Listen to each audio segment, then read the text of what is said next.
Hello guys, j'espère que tu vas bien. Si tu passes ici pour la première fois, n'hésite pas à t'abonner, d'accord? C'est free. It's free of charge, guys. So, subscribe to my channel, please.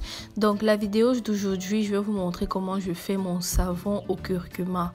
Ok, ce savon-ci, ce n'est pas pour éclaircir, ce n'est pas le ginseng, comme on dit ici chez nous au Cameroun. Ce n'est pas le ginseng, c'est pour donner de l'éclat à la peau, avoir une belle peau douce et un joli teint. Ok, donc voilà ce que je vais faire. Il faut prendre tout d'abord un savon neutre. J'ai bien dit un savon neutre. Je vais vous mettre une image sur l'écran du savon que j'ai utilisé pour préparer cette recette. Donc comme vous voyez, je suis en train de râper ce savon parce qu'il faut que ce soit en tout petits morceaux pour que ça puisse fondre. Donc je râpe bien le savon. Donc pour cette recette-là, moi j'ai utilisé seulement un morceau de savon parce que c'était ma première fois de faire. Je ne voulais pas gaspiller mon savon et puis après me retrouver à court. Donc c'est pour ça que j'ai pris d'abord un savon pour voir comment est-ce que ça fonctionne. Et laissez-moi vous dire que ça fonctionne vraiment. Ça a marché. Et je pense que je vais continuer à faire ce savon-ci là. Si vous voulez également rentrer en possession de ce savon-ci, contactez-moi sur mes différents réseaux sociaux. À l'instar de Instagram, vous pouvez, je peux vous procurer ça à un prix très raisonnable. Ok. Donc comme je vous l'ai dit, il faut râper bien. Et puis dès que vous avez fini de râper, il faut mettre dans un bol comme ça. Donc moi j'ai choisi une boîte de beurre pour mettre ça parce que je n'avais rien d'autre sur la main. Donc après avoir fini de râper tout ça, on va aller faire fondre ça au bain-marie. Donc le bain-marie c'est ça, vous mettez une marmite au feu avec de l'eau et puis vous plongez votre bol avec le savon à l'intérieur pour que ça fonde. Faire fondre ça pour moi a été un concours de patience parce que ça prend une éternité à fondre et ne vous attendez pas à ce que ça fonde comme le beurre. Ça va fondre en forme de pâte, c'est juste pour ramollir en fait.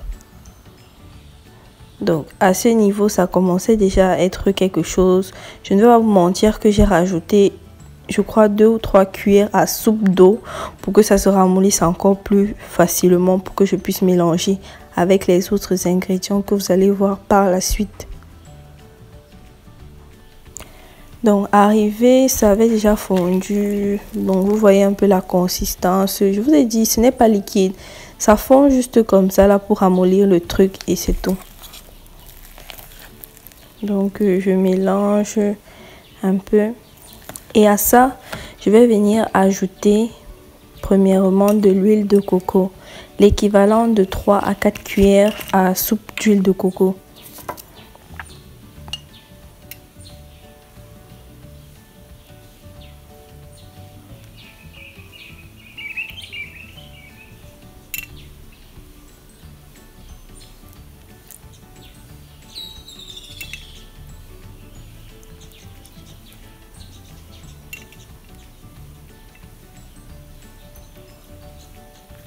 Donc voilà, j'ai mis 4 cuillères à soupe d'huile de coco. Après cela, on va passer au curcuma. Moi j'ai choisi le curcuma en poudre parce que je n'ai pas celui qui est frais. Si vous avez celui qui est frais, il suffit juste de râper. Même avec les peaux, il n'y a pas de problème. Vous pouvez râper ça avec les peaux ou sans les peaux. Mais moi comme je n'avais pas, j'ai pris ça. Donc une cuillère. 2 et la troisième.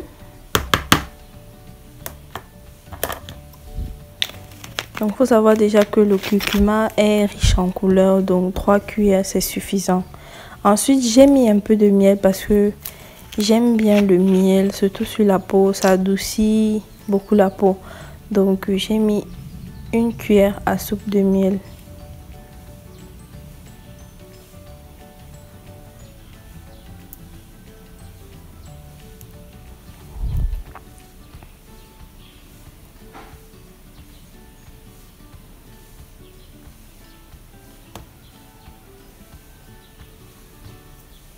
Donc retenez bien que ce que j'ai dit. Vous avez vu, tous les ingrédients sont naturels parce que ce n'est pas pour le ginseng. Ce n'est pas pour le ginseng. C'est pour redonner l'éclat au teint, adoucir le teint et avoir un teint uniforme. Donc je ne veux pas voir les gens qui vont dire dans les commentaires que c'est le ginseng, machin, machin. Ce n'est pas le ginseng. Ici, on n'a pas besoin de faire le ginseng. On est des brown skin girls. Voilà. Ensuite, pour le parfum, je sais quand même que le curcuma a une odeur très forte. Donc, j'ai voulu mettre un parfum supplémentaire. J'ai mis une huile essentielle. Celle de chez Florence. C'est, je crois celui-là, c'était le citron. Donc, ça sentait le citron et ça sentait trop, trop bon. Oh, j'ai aimé. Ensuite, là, c'est la citronnelle. L'huile essentielle de citronnelle. Donc pareil, je mets quelques gouttes. J'ai mis 3 gouttes de citron et 3 gouttes de citronnelle. Enfin l'équivalent.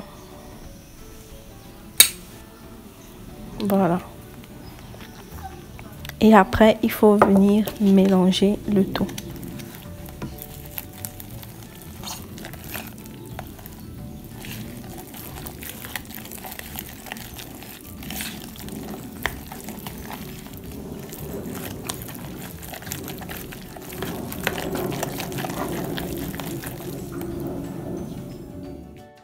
Donc après avoir bien mélangé, il faut mettre dans des petits pots comme ça là et conserver ça au congélateur. Donc n'oubliez pas, ça se conserve au congélateur. Quand vous voulez utiliser, vous sortez juste un et puis vous utilisez et puis vous remettez dans votre congélateur. Moi je conserve ça dans un plastique noir comme ça pour que ça se mélange pas avec autre chose et qu'on ne confonde pas. Donc les amis, voilà le résultat final. Ok, moi mon savon je l'aime, je l'adore, je l'ai testé et je confirme. Ok, donc si ma vidéo là vous a plu, si vous avez trouvé ça utile, n'hésitez pas de liker, de commenter et de vous abonner sur ma chaîne YouTube pour m'encourager, d'accord?